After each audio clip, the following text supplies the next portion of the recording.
বানিয়েছে প্রশান্ত বর্মন, সেই ভিডিওকে মনে পড়ছে, যে ভিডিও দুর্নীতিগ্রস্ত সেই ভিডিও। ও ড্রিঙ্ক করে গাড়ি নিয়ে আসছিল মেয়েকি পাঞ্জাবের সামনে দিয়ে, এদের মুখে মাস্ক পড়ছে, লজ্জায় মুখে মাস্ক পড়ছে, ড্রিঙ্ক করে গাড়ি নিয়ে আসছিল।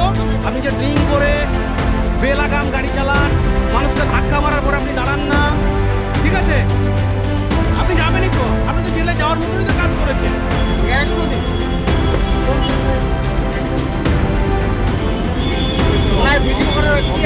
হ্যাঁ আছে।